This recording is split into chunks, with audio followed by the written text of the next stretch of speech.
Et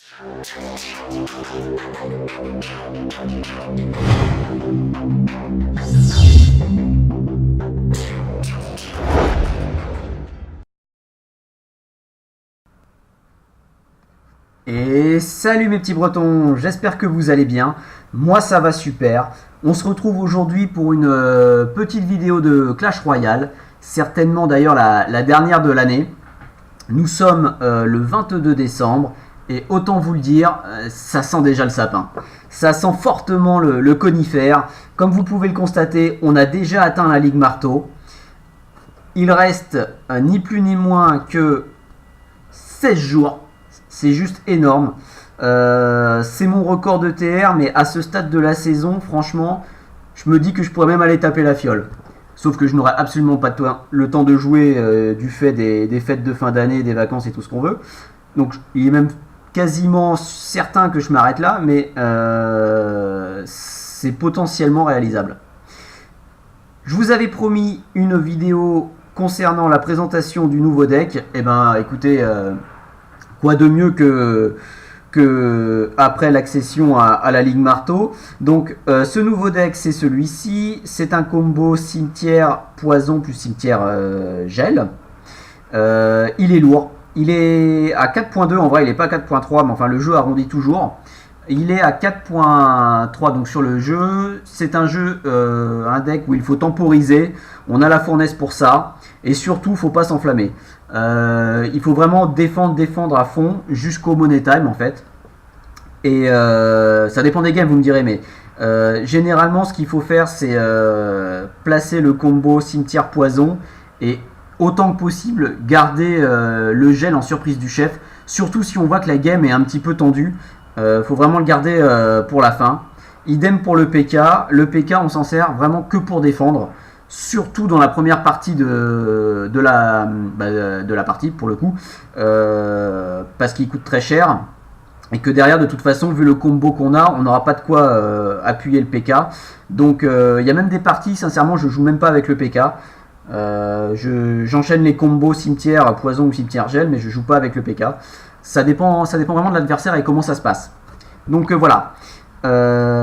Pour vous donner le topo de la journée, écoutez, moi c'est encore le matin, je me suis réveillé tranquillou, hop, on a déposé les gamins à l'école, on s'est dit tiens, on va prendre un petit kawa. Alors, pendant le café, effectivement, je me suis fait un petit warm-up parce que j'avais pas encore les yeux bien en face des trous, donc ça c'est pas très intéressant. Mais ensuite, vous voyez, on a fait 3 games. Parce que j'ai pas non plus beaucoup le temps de jouer ce matin, mais ça m'a suffi. 3 games. Et ce qui est surtout intéressant, ce sont les decks des adversaires qui sont vraiment des decks assez répandus. Hein. Il y a le cochon de Jack, ensuite il y a un GR, ensuite il y a un géant double prince. Enfin, c'est des decks qui sont répandus et très efficaces, mais surtout quand ils sont bien gérés et maîtrisés. Et là, on va voir. Le premier, c'est Kevin Kinchia du clan Golem Revenge. Alors on va voir son profil, vous allez voir, à ce stade de la saison, pour atteindre la Ligue Marteau, voilà, hein, c'est des bonhommes, ça commence à être des bonhommes les garçons là, il n'y a pas en dessous de 5005 hein, de toute façon, donc ce qui est quand même génial parce que je me dis que vraiment j'ai potentiellement quand même le niveau pour y aller maintenant. Et le deck, on va tout de suite le voir, on va lancer directement. Le cochon, je crois que je suis tout simplement invaincu contre ce deck. C'est juste ouf. Parce que avant j'avais peut-être 30 ou 40% de victoire contre ce deck. C'est très très pénible à jouer. Donc là il lance directement un cochon pour tester un peu. Bon, on a défendu pour cher, hein, pour 7. Donc on temporise. On laisse couler, on va voir ce qu'il va faire. Il défend de manière classique avec son golem de glace pour protéger sa tour. Bah c'est bien joué. Mais du coup il a plus son golem pour faire une attaque et cacher le cochon derrière, donc ça c'est super pour moi. Voilà, là je temporise vraiment un max. Je sais qu'il faut liquider la moumou dans ce deck. Je sais que pour ce deck, ce qu'il faut faire, c'est lancer un push avec le PK. Il faut que je lance le PK de manière à ce que son canon soit pris par le PK et derrière que je place un combo cimetière gel. Je sais que c'est ça, c'est comme ça que j'ai gagné quasiment tous les matchs contre ce deck là. Donc je sais qu'il va falloir que je défende et que je sois patient. Il ne faut pas que je montre le gel tout de suite. Et surtout je sais très bien que je ne pourrais pas placer le PK avant quasiment la dernière minute. Donc là, je vais défendre. Voilà. On fait le dos rond, comme on dit. On contre. Il faut prendre le moins de dommages possible parce que de toute façon, dans le Money Time, lui, il va enchaîner les cochons. Et moi, j'aurai un combo, voire 2 maximum à placer. Et si ça marche pas, bah j'ai perdu. Là, je place mon PK parce que j'avais un gros avantage en élixir, mine de rien. Ce qui est rare quand même contre ce deck. Donc je me dis, tiens, je lance le PK fond de map. Faut toujours le lancer fond de map de manière à pouvoir accumuler l'élixir pour faire le combo. Là, j'ai quasiment le combo, mais je sais qu'il faut que j'appuie. Donc je vais d'abord placer ça. Et regardez, je vais avoir les 4 bientôt pour placer le gel. Normalement, là, je vais lui faire mal. Le canon, comme prévu, il est pris. Il est pris par le PK. Et il arrive quand même pas mal à défendre. Il arrive quand même pas mal à défendre parce qu'il cycle très très vite. Mais on est revenu dans la game. On a équilibré. Il m'avait surtout touché avec sa boule de feu, comme vous l'avez vu, et une fois un cochon. Donc là, il faut que je continue. Il faut que je défende. Et ce qui est pénible dans ce deck, c'est qu'il faut défendre le cochon. Donc généralement, on défend pour cher. Et en plus, il faut taper la momie derrière. Donc là, je suis bien. Là, je vais accumuler des élixirs. Et je peux placer un cimetière. Je sais pas si j'aurai assez pour le gel. Ouais, si j'ai assez pour le gel, là c'est super. Voilà. Là on fait toute la diff. On a tanké avec la Valkyrie. Par contre pour la défense on n'a plus grand chose. Donc il faut vite mettre la fournaise de manière à dévier le cochon. Là je sais que j'ai quasiment gagné. Là je sais que j'ai juste besoin de mettre un poison. J'ai un poison et n'oublions pas que le gel fait des dégâts. Normalement ça suffira. La boule de feu va peut-être toucher pour le... Non, ah non, je termine pas la partie là-dessus. Voilà, il me faut juste le gel. Donc là, je m'en fous en fait. Là, j'ai juste besoin de défendre un peu n'importe comment. Il va bien jouer parce qu'il va dégommer mes archères. Je place la fournaise juste devant. De toute façon, là, c'est plus important. Je sais que j'ai gagné. Voilà. Mine de rien, il est quand même revenu à pas loin parce qu'il me restait plus que 780. Donc ça va très vite avec ce deck-là. Faut vraiment pas rater le combo avec le gel. Donc voilà, première victoire de la journée. On était à 5139. Donc on passe à 5170, pardon. Et là, on rencontre Monsieur Leoxzy de Orion eSport qui nous joue GR. Alors évidemment, je ne le sais pas quand je joue. En début de partie en tout cas. On va voir son profil. Donc ce garçon est arrivé à 5240 déjà cette saison. C'est un bonhomme à plus de 5005 aussi.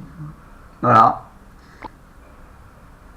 Bon, c'est pas un rigolo quoi. Il sait jouer et il maîtrise son deck. Alors je sais plus trop comment ça s'est passé d'ailleurs. Bah, c'était il y a une demi-heure, mais franchement je me souviens surtout de la dernière game. Alors là on se regarde dans le blanc des yeux. Je vais certainement temporiser avec la fournaise. Toujours ce qu'il faut faire. Encore une fois, tant que je connais pas le deck de mon adversaire, il faut que je défende avec fournaise, Valkyrie, Archer. Voilà, ça va très bien parce qu'il place sa boule de feu du mauvais côté. Je sais pas pourquoi il attaque de ce côté-là, mais enfin bon. Il aurait pu avoir mes esprits de feu, mais du coup il est obligé de mettre un zap. Il zappe carrément les esprits de feu. Alors ça pour le coup, il a beau être à 5005, faut jamais le faire. Je sais pas pourquoi il a fait ça. Là je vais certainement mettre un combo vu que je peux le faire. J'ai l'élixir pour. J'ai mon tank, j'ai tout ce qu'il faut pour le mettre là. Là voilà, on va prendre un petit avantage dès le début. Là ça sent le poison à plein nez pour faire une grosse value là sur le côté droit. Ses défenses sont quasi mortes mais bon. Alors il essaye de prendre l'aggro de la tour avec son mineur. Bon j'avais le poison donc j'aurais peut-être dû le mettre avant d'ailleurs mon poison de manière à toucher également la tour. Mais bon ça va. C'est pas catastrophique comme erreur. On va retemporiser là certainement. Il n'a pas encore sorti son GR. Maintenant, je vous avouerai que quand j'ai vu ces cartes, je savais qu'il jouait GR. Dès qu'il m'a sorti ses barbares avec les archères et compagnie, je savais qu'il y avait GR. C'est pour ça que voilà, j'ai gardé le PK. Toujours en défense, ça sert à rien de faire plus. On va mettre la fournaise pour temporiser et en plus on va dégommer ses gargouilles. Il va être obligé de défendre. Moi c'est super. Il va défendre pour 5 qui vont servir à rien du tout. Mon PK va tout dégommer. Et derrière, il a encore des points de vie. Il est monstrueux hein, quand même. Il est obligé d'utiliser sa bûche. Donc là, je sais que j'ai un gros avantage en termes d'élixir. Par contre, son GR, quand il cogne, hein, donc on est quasiment pareil en termes de dégâts de tour. Et là, je passe un combo qui va faire très mal. Là, normalement, il n'y a plus grand chose, je le sais, en termes d'élixir. Donc là, on prend l'avantage. On prend l'avantage assez nettement. Comme on avait pas mal d'élixir, on a de quoi remettre tout de suite le PK. Maintenant, regardez. Le GA il met 2 patates et il est quasiment revenu dans la game. Alors qu'au niveau défense, franchement, on était bon. On n'a pas fait d'erreur, mais voilà, le GR il fait mal. Donc là, je sais très bien que si je joue bien, que je temporise, il a ses barbares... Non, bah non, il vient de les jouer, donc ça, il les a plus, c'est super. Voilà, il est revenu dans la game direct. Là, je mets pas mon PK, parce que je ne l'ai pas. Il a cyclé vite, et derrière, je mets le poison direct pour m'obliger un petit peu à défendre. Parce qu'il n'a plus l'avantage.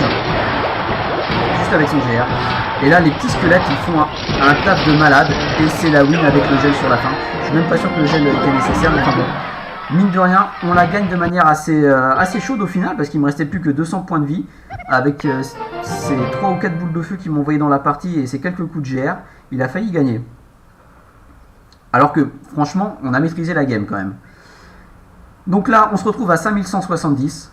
Non, pardon, 5197. Alors, ouais, quand on est à 5197, on rage un peu quand même.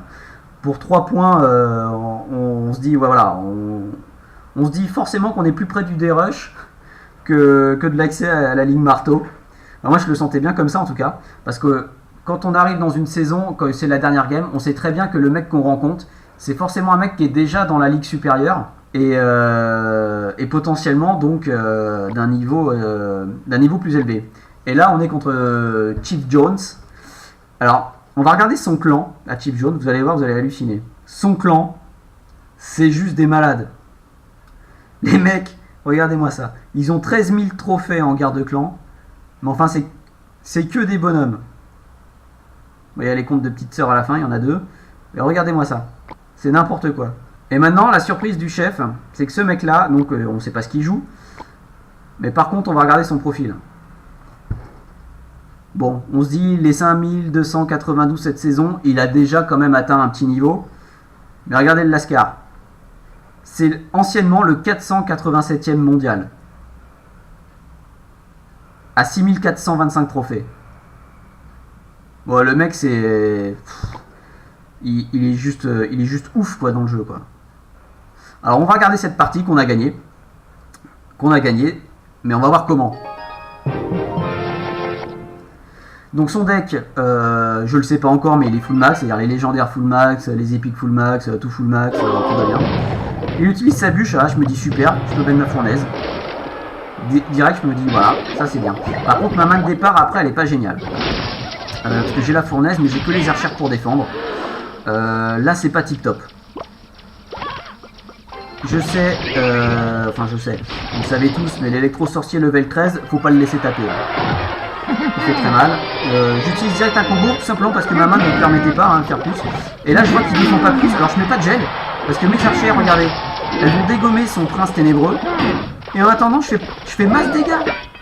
Je lui ai pris combien là? On va lui prendre 1500 de points de vie. Il attaque de l'autre côté, donc mes esprits de feu continuent de taper. On a pris la moitié de sa tour, c'est génial. Il lance son jet en fond de map. J'ai conservé mon PK, il n'y a pas de problème. Il veut attaquer des deux côtés, pas de problème. J'ai la Valkyrie et la méga gargouille. On va s'en occuper. Je vais mettre la Valkyrie au milieu pour regrouper tout ça. Son électro-sorcier, c'est pas grave parce que là, j'ai des cartes assez fortes avec la Valkyrie et sa méga gargouille pour s'en occuper. Et son électro-sorcier va pas me faire mal là. Je fais un coup de méga gargouille, ça suffit. Et de l'autre côté, on a complètement des potes son géant. Et la contre-attaque, là, je vais placer le gel. Là, je vais placer le gel, je pense, ouais. Je vais pas le laisser venir avec son prince ténébreux, de manière à ce que le PK puisse complètement prendre la tour. Je sais que les archères derrière vont s'occuper du prince ténébreux en partie. Et là, bah, on l'a juste eu, quoi. On l'a juste complètement ruiné. Là, je me demande s'il fait pas un rage kit. Ce qui m'aurait fait plaisir, hein. Je me dis, ouais, il m'offre la game, j'ai tranquille la ligue marteau. Mais en fait, non. Non, il abandonne pas. Bon, bah, il abandonne pas. Je me dis, il va me mettre un gros push de malade. Il va jouer le tout pour le tout, là. De toute façon, il a plus le choix. Et moi, ça va parce que je peux mettre la Valkyrie derrière le géant, là, maintenant que j'ai pris la tour. Donc, c'est certainement ce que je vais faire. Ouais, bah, c'est ce que je fais. J'appuie mon PK avec la méga gargouille. Là, il faut vraiment des trucs qui tapent fort. Je veux absolument ne pas me prendre de dégâts, donc je décide de geler. Franchement, c'était inutile. Mais comme il n'a pas appuyé, et ça je pouvais pas le deviner, je l'ai quand même mis. J'attends le PK là en fait. J'attends tout simplement le PK pour défendre le côté droit. Je sais que ça servait à rien de mettre la méga gargouille ou une autre petite troupe, ça aurait été trop léger pour tout dégommer, alors que le PK ça suffit. Là c'est bon, j'ai tout pour défendre, là normalement il va rien me faire du tout. J'ai la Valkyrie, la méga gargouille et le gel. Donc je vais geler son attaque. Je vais mettre la méga gargouille peut-être. Peut-être même pas, si comme j'assure le coup. De l'autre côté, mon PK, bah, il a continué, il est parti tranquillement et il a tout défoncé. Il reste 5 secondes, on a juste archi maîtrisé la game. On aurait pu faire les 3 couronnes à 3 secondes plus. Un coup de PK et les archères, c'était bon quoi. Et voilà comment on vient de dégommer. Alors c'est juste génial. Un 6400 TR, 487e monde, Axel Igmarto. À 16 jours de la fin de saison. Voilà, c'est Noël avant l'heure, ça sent le sapin, c'est génial. Je pense que pour moi le rush sera fini cette saison parce que comme je vous le disais, je vais m'absenter, puis il y a les fêtes et tout ça, donc j'aurai pas le temps de jouer. Je vous remets le deck, si vous voulez essayer, franchement c'est très fort. C'est très fort, faut juste être patient. Il y a une variante qui existe. Je vous la donne si jamais, en fonction des cartes que vous avez, c'est plus jouable pour vous. Il faut remplacer la méga gargouille et la Valkyrie par le Fua barbare et le bébé dragon. Voilà. Ça fait un deck un peu plus léger, il est à 4.1 du coup. Sachant qu'encore une fois, celui-ci, il est à 4.2 en vrai. Hein. Il n'est pas à 4.3, c'est le jeu qui arrondit toujours. Voilà, voilà. J'espère que cette vidéo vous aura plu. On se retrouve certainement l'année prochaine pour de nouvelles vidéos. Petit tour d'horizon quand même vite fait au niveau du clan. On est à 45 709. On va faire largement péter les 46 000. Je pense que tout le monde va péter son record de TR cette saison. On a Mass League 3 là pour l'instant. Et il y a franchement, je pense qu'on sera pas loin d'une vingtaine de Ligue 3 en fin de saison. En tout cas supérieur à la Ligue 3. Et au moins 4-5 en Ligue 4. Et peut-être Ted et Duffman en Ligue Marteau aussi. On verra tout ça, mais en tout cas, vu le temps qui reste, je pense qu'on peut vraiment faire quelque chose de grandiose cette saison. Voilà, voilà. Je vous souhaite de bonnes fêtes de fin d'année, les loulous, et on se retrouve l'année prochaine. Ciao, ciao.